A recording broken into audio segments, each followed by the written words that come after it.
everybody, and welcome back to Cynical Cinema. I am Ron, and I'm here with Jake. Yo, what's going up? on? Hey, man, what's happening? Today's going to be an exciting one. Is it? Yes, we are, for the first time ever. First of all, it's the Halloween special. Definitely is. So, happy Halloween. Happy Halloween. Even though this is probably not going to come out on Halloween, but we're pretty deep into October right now, so fuck ass it. End of it. It's time for this kind of stuff. I mean, come on. Yep, we're doing two. We're doing a twofer for the first time ever. We're doing The Invisible Man and Frankenstein. So the reason we picked both of these is because my channel kind of leans toward sci-fi stuff more than just straight up horror for the most part. So I think these two fit into that pretty well, where it's definitely, they're both definitely horror, especially Frankenstein, but they do have a science fiction bent to it.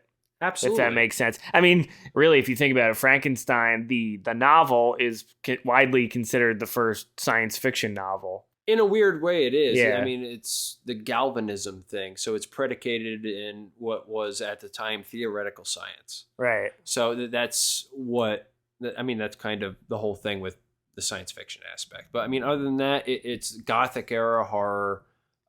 This is the first one we're going to talk about, like with The Invisible Man. Yeah. That's more H.G. Wells, I think, wrote the book. Yep. I never read the book. Yeah. Okay. So I have no idea. I can't compare it to anything. Kind of a weird movie. Definitely. So I watched this for the first time, actually. I've seen Frankenstein a bunch of times. All right. This was one of the ones that kind of slipped under, I don't know, it just kind of fell through the cracks with me. I didn't... growing up, I wasn't a huge horror fan, so I didn't educate myself on all the Universal stuff. I remember seeing Wolfman and everything when I was younger. That's classic. But like I said, I didn't get too deep into it, so it was fun to check this out for the first time. And yeah, it was batshit crazy. Fucking weird movie, right? Yeah. But I kind of liked it. The weird thing about it for me is I thought it was going to follow a certain... For example, in Frankenstein, which we'll get to, you see the very beginnings of how everything happened. You know, like they take the body, they do the experiments, you get you get his Frankenstein's monster, and that whatever. That's the trajectory. With this, I was very surprised that it just opens right up with the Invisible Man. Right. And he's going to sort of like it's like a pub / I guess like an inn. I guess, like a hotel. You can rent a room, a hostel. Yeah, right. Exactly. It's literally an inn. So I was surprised that it just starts off right with him trying to figure out a way to get back to visibility. Right. So that was interesting, and I thought it would maybe do this cold open, and then what am I trying to say? I thought it would do this cold open and then do a flashback to how he got this way, right? But it doesn't, and that's kind of interesting because they hint at what happened a little bit. I think is it his girlfriend Flora? Yes. Or it's just some girl that's interested in him. Or... Kind of. They're in that weird Victorian or whatever old age fucking nonsense part in their relationship in movies. So it's her and her father, and I think they have some sort of exposition where they talk about the actual chemical or whatever that he used, what he's like put it under his arms or something, and that's what eventually turned him invisible. But it was called I was surprised that they even went this far with it. They called it monocaine or whatever. It's just like a made up, I don't know, something that they found in like Africa or something. I don't know. Singular cocaine. Yeah. So that was kind of interesting that they did have a sort of backstory for it. But like I said, I was surprised that they just jump right into it. Yeah. Which is kind of cool because it wastes no time. And I guess you get just enough explanation to go on with this already silly premise. Yeah, I mean, absolutely. Yeah. It was fun, though. They approached it in a somewhat interesting way because it kind of jumped straight into the thick of things. You were presented with Claude Rains, who played the Invisible Man. Yeah, I thought he was great. Dr. Jack Griffin or something like that. Yeah, Griffin. It was great. But his voice is awesome in this. That was what the whole character was kind of based on. Like all he had to work with, because he was wrapped up in bandages the whole time, was like the voice and gesticulating and just fucking gesturing, that kind of thing. He didn't really have a lot to work with, but he did a great job. That's kind of what the movie's remembered for. That and the special effects. The effects are insane. I mean, I'm looking at the time of this, in 1933. Yeah. And I was like, yo, how are they doing that? Like some of the scenes are really cool, and there's no real, like, I don't know, you don't really see anything that kind of gives it away. Oh, they did it this way or that way. It just looks pretty cool. Dude, they just invented sound like 5 years before this movie came out. That's impressive. You know, like talkies. You know, it was a weird time in fucking cinema. But this is a James Whale film. Yeah, and he did Frankenstein as well. He did most of the Universal movies back then. Like, he was a remarkable filmmaker. Not a lot to read up about him. Like, there's maybe books and stuff on the subject, but like you can't really dig a whole lot on the internet about directors. Yeah, like this. It's kind of strange. He probably kept to himself, I guess. Fuck, it was weird back then. And there was no internet back then. But it sucks. It kind of sucks. Kind of like a Tarantino. Yeah. So you get this premise where obviously he's at this hotel or bar or whatever you want to call it, and he's trying to figure out a way to get himself back to normal. Yeah. But we also find out, and this is where the horror element comes in, that whatever this chemical is, this monocaine or whatever you want to call it not only turns you invisible, it also kind of turns you crazy and kind of turns him into like a megalomaniac or something. Yeah, lunatic. Yeah. So he kind of wants to show the world that he can basically take over the world if he wanted to by being invisible. It was just so this wasn't like a pre-existing personality defect or anything like that. That was something brought on by the monocaine. Yeah, that's something definitely brought on because I think his girlfriend or whatever suggests that it's kind of taken back because they do have one scene before the end together, right? When they come to visit him or whatever, when he's at that guy Kemp's house, right? And she kind of sees the difference because he starts taking over. I mean, he starts saying that he basically wants to take over the world, and she's like, "What the fuck? Yeah, what the fuck is happening right now?" So yeah, there's definitely like it's brought on from the chemical. He wasn't like this before, and that's at least what I got. So he was a brilliant person. Yeah, he meddled with the wrong shit, man. Yeah. So I mean that's basically the whole setup for it, and really from there. The fun part about it is, like I said, the guy Kemp or whatever, the Invisible Man ends up going to his house. He basically holds him hostage. Like, I'm using your house, get me some bandages and whatever so you could see me, and you're basically going to be my partner. Right. And we're going to fucking take over the world. We're going to start out with a few crimes here and there, and we're just going to wreak havoc. So that's literally... Somewhat practical. Somewhat practical. From then on, it's just crazy. And here's a fun fact about this one, because you have like Dracula and Frankenstein and all this shit. Right. He's got the biggest kill count. He kills 122 people in this movie. Holy fuck. Because think about it, he fucking takes down that one train or whatever, and they say it in the movie that I think there was like 100 passengers on it, and then he kills 20 of the guys that are searching for him. And then I think 2 other people, like, I think it was like one of the police officers in the pub and then somebody else. Like he chokes some guy out in the beginning or whatever. So that's 122 people. Holy shit. This fucking guy just rules. He's like, that's why you never underestimate the Invisible Man. Like, he's not as like iconic as your Frankenstein and or Jason Voorhees. I think Jason Voorhees has the highest kill count. I'm just talking about Universal monsters. No, I understand that. I had, holy crap. Isn't that funny? If you really think about it, like he kills the most fucking people. It's hilarious. That's incredible. I never thought about that. Like on screen, I guess you could say. I guess you could say that Dracula throughout his life probably fucked up a lot of people. I never realized that. All right, dude's a maniac, and it's kind of cool. So that's what I'm saying. Like just totally batshit. But this movie. So what was intriguing about it was its place in honestly the Universal Compendium. So you had all of these different personalities. It was all these different kind of archetypes: Frankenstein, Dracula, Creature from the Black Lagoon, the Phantom from the Opera, a Wolf Man, the Invisible Man. The Invisible Man was more interesting because of how it approached special effects and how it tried to articulate just the idea in general, what it is to be invisible and what they were capable of in the 1930s, which was not a whole hell of a lot. It's what was in front of the camera and what they can do editing wise. And that was kind of where editing in general really started to happen. I'll look at something 10 years, probably 10 years before something like this was released in theaters. It was something like Nosferatu, a totally silent movie that was very abrupt. It not really edited correctly, but still somewhat horrifying because of the images in general. It was fucking weird and disturbing in a weird way, but in a way that only silent movies can be disturbing.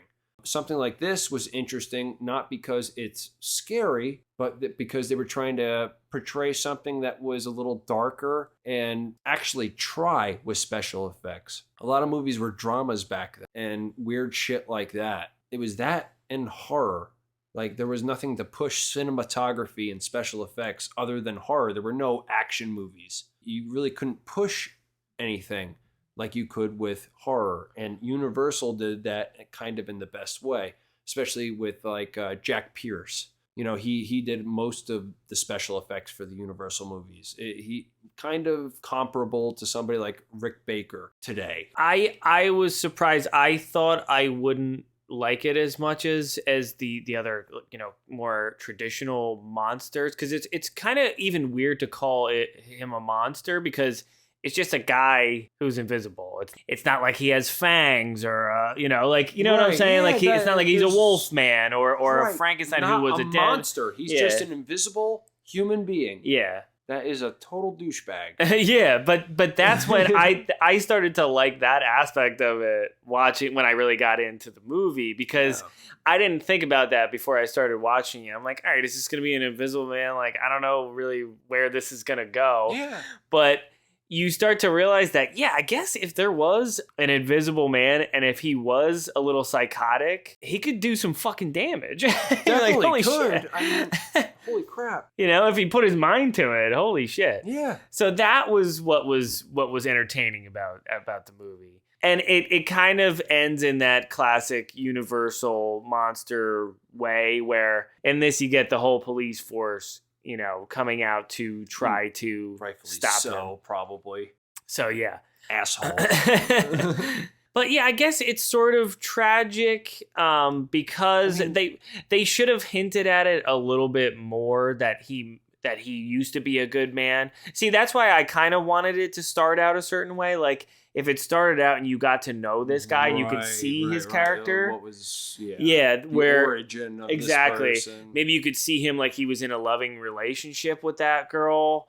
And or just a functioning human being. That would have been more tragic if he then this drug basically that's in his system that makes him invisible turns him into an asshole. And you know, you're absolutely right, because that's kind of what the rest of the Universal monsters are based on, other than like Creature from the Black Lagoon or something like that. Like I mean, Frankenstein is just this. We'll get to that, but I mean, Dracula with Vlad the Impaler, he's a sympathetic kind of person, somewhat sympathetic character. Right. Frankenstein, totally sympathetic character. There's nothing really sympathetic about the Invisible Man throughout the whole movie. He's just a crazy person who is turned invisible, and it's a fucking weird. There's not a whole story. He just goes fucking crazy. He turned invisible because he's a scientist. And he kills a bunch of people. Yeah. And that's basically like that's the whole movie. But that's great. You know awesome. what? It's so many things nowadays try to impress you a lot and and they're really convoluted and everything. This is just like, no, this dude fucking got really fucked up by this drug and it turned him a little crazy, and he went a little nuts and killed 122 people. It's like absurd. It's absurd. This fucking movie is crazy. But yeah, I mean, that's what I'm saying, because at the end, when I think it would have hit a little harder at the end when they visit him, when he's, you know, about to die, and when they're saying once he starts dying, he'll come back, basically. Yeah. And I think that would have been a little bit better, like I said, if you've got to know who he was before this. And Right. honestly, I'll tell you what, I've read War of the Worlds, I've read Time Machine. I've actually never read The Invisible Man by H.G. Okay. Wells. So, So I don't know if maybe his book kind of does that. I feel like if you're doing a novel, you probably have more time to establish a certain character and then make it more of a tragedy that way. oh, for sure. So yeah, I mean, that's pretty much all I have to say about Invisible Man. What's your verdict on the movie? Like a good movie, because this is the first time you actually watched it recently. So how do you feel about Yes, it? Like, okay. So what's your thing about it? Dude, I actually really enjoyed it. Okay. I thought the runtime was perfect. There was really, I love the universal runtimes. there was never a dull moment. I was never bored. The only two things I guess that I'm criticizing was, I already just said, I kind of wish there was more of just a couple scenes where you see him prior to becoming the Invisible Man. Or, something. Yeah. So there's that, and then the other thing is that fucking lady that is in the pub or whatever that's kind of serving him when he rents the room. Her voice was just piercing, dude. I couldn't take it. I can't remember her name in it either. Fucking horrific. She's also in The Bride of Frankenstein, and she is a fucking nightmare. It's horrible. Everybody fucking hates her. That was the only thing that was annoying about this movie. Everything else was great. Horrible. I know. I agree. Yeah, she was really annoying. Why didn't he kill her? I remember being like, he's gonna kill her. 122 people die. It could. Really, she couldn't be one of them. Yeah, but that was really it. Other than those two things, I really enjoyed it. I really thought his performance was great, which is awesome because it's basically just you just hear his voice and his mannerisms, I guess. That's which is awesome. He did a great job, Claude Rains. Yeah, I really liked it. Sunglasses were the fucking shit. Those are the coolest. Yeah, that's really cool. Okay, moving on. Definitely. So now we're on to one of your favorites. Definitely. In the Universal Monster catalog. Definitely. Frankenstein. I love the book. I love the movie. I have I have Frankenstein's face, the monster, tattooed on my fucking leg. Yes, you do. I've seen it. I love this fucking movie, man. It's simple. It's one of the simpler ones in the pantheon of Universal monsters, but it's also one of the most profound. And it has some of the most historical significance just in general. Like, Frankenstein is a fucking great movie. How do you feel about this movie? Like, is this one that, have you seen it a lot? When was the last time you watched this movie?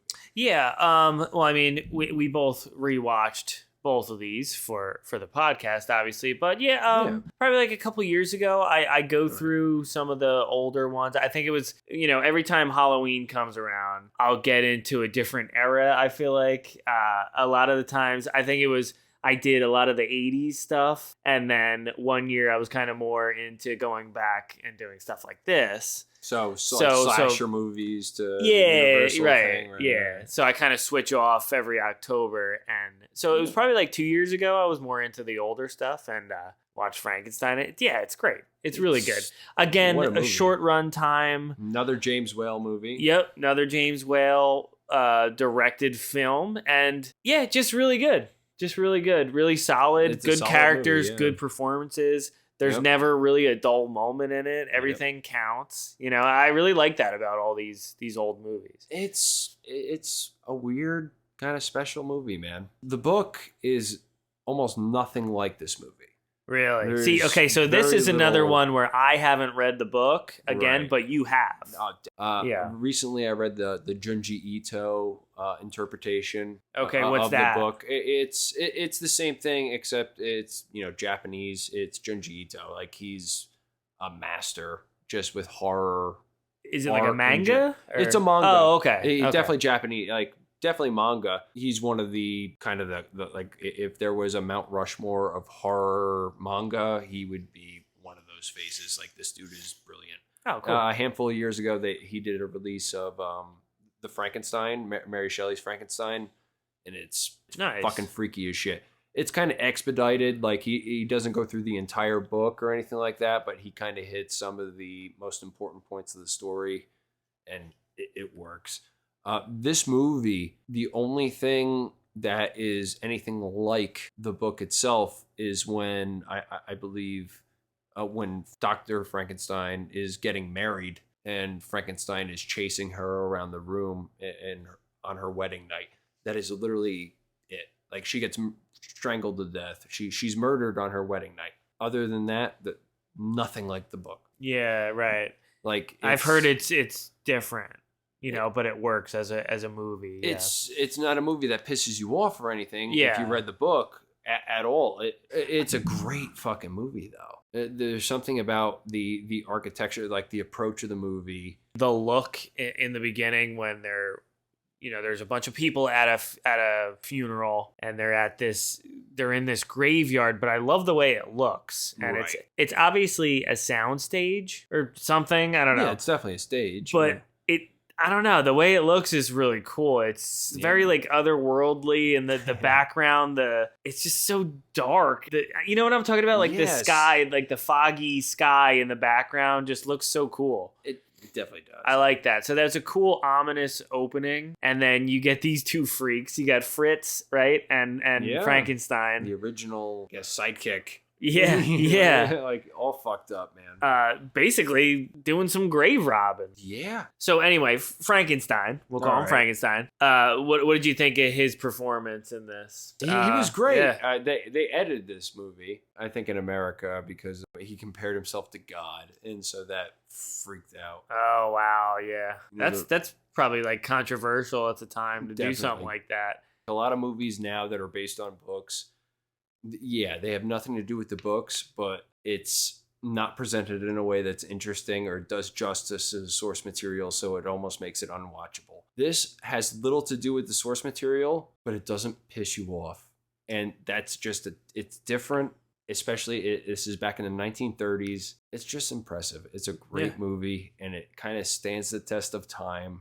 And yeah, now if I was to compare this to Invisible Man, I know they're very different with the type of monster or whatever you want to call it. I think the tragedy element of this works way better than the Invisible Man one. Right. Because this is an unfortunate, this is a guy who was dead already, brought back to life into this monstrosity, doesn't really know, he's obviously not as smart as your average man. He's very innocent. He's almost like it's like a child, basically. So in the book, it's like he's an amalgamation of a bunch of different dead human beings. Like it's like all right, so this part of this person is decomposed to this point, but the leg still works on this one, or right. But same thing on another person, but the arm works on this one.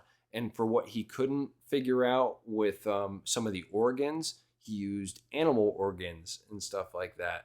But with the brain in the book, he couldn't replicate a human brain. So he had to create one from scratch. And so this is not the personality of somebody who lived before, although it's the vessel of a bunch of different living things that came before. It's really kind of fucking weird. And so this thing is waking up in a completely crazed state of mind. Right. Yeah, and I mean, that comes across, though, in the first couple moments where you actually see the monster in this. Just kind of looks like, the way his face looks and his eyes in particular, it's just like this thing shouldn't be alive. Right. And it's like, this is wrong. What's happening? And then, obviously, it gets further into... Well, you originally feel bad for him because, Fritz in this is basically abusing him.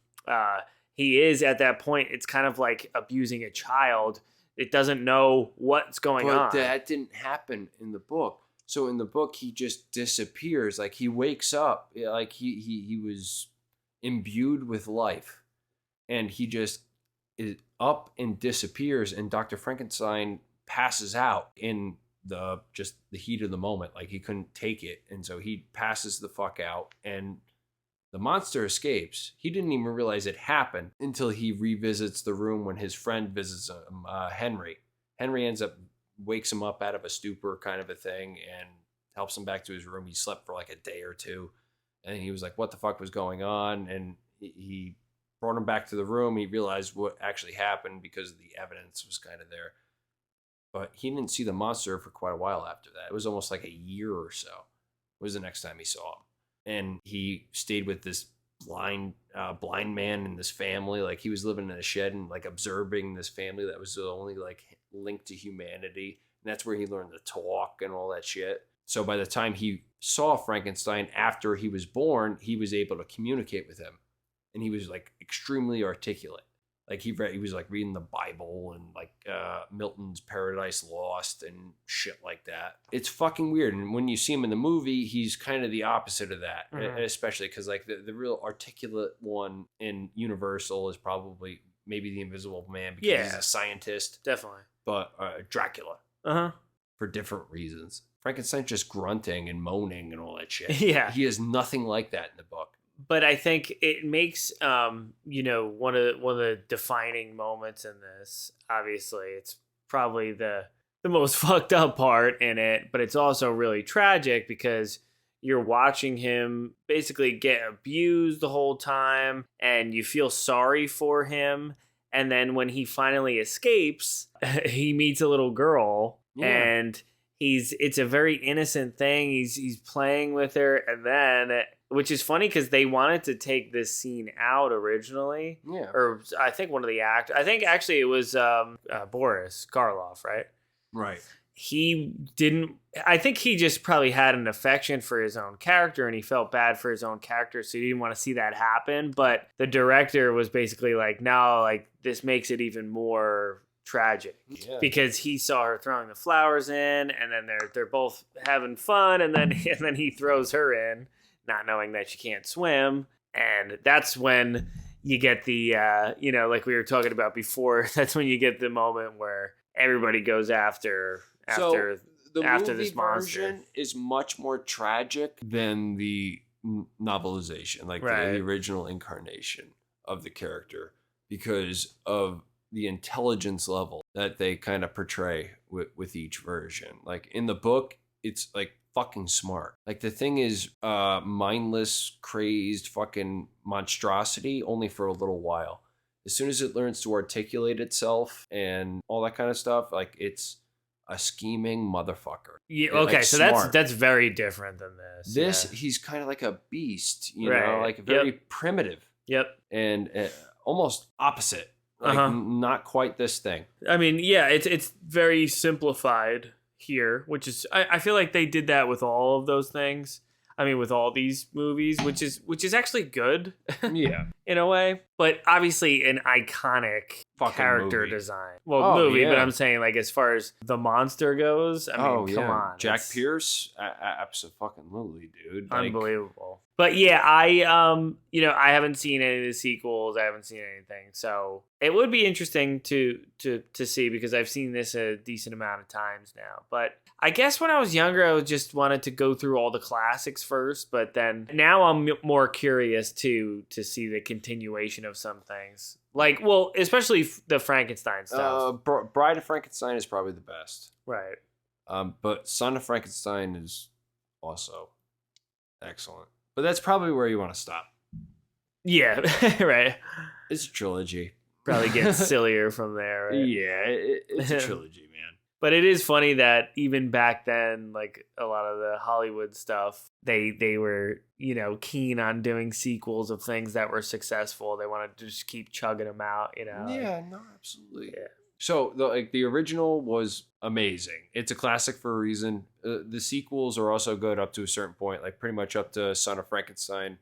Bride of Frankenstein is one of the best Universal monster movies. But this one is amazing because it's kind of straight to the point, but it has everything that makes a good movie, man. It's a good character.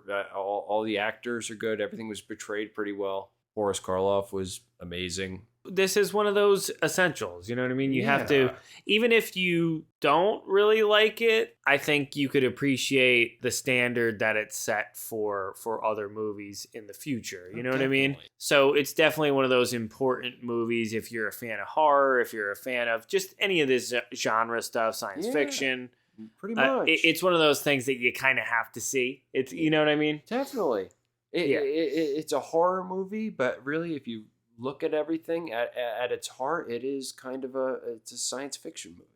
Right. It's in this weird fucking gray area. Yeah, and that's why we picked, this one and Invisible Man, because they're both kind of in that area. Definitely. This one, I don't know. I feel like Invisible Man leans more sci-fi, and then I think this one leans, at least the movie version, leans more horror. Well, because he's a walking corpse, but he's a walking corpse because from a of scientific experiment. the science experiment. Yeah, right. So exactly. it is. I mean, that's pretty much why we picked these two in particular for this Halloween special. But yeah, really good, man. I had a lot of fun watching both of these. I think I'm gonna keep going. I think I'm gonna watch the other ones too.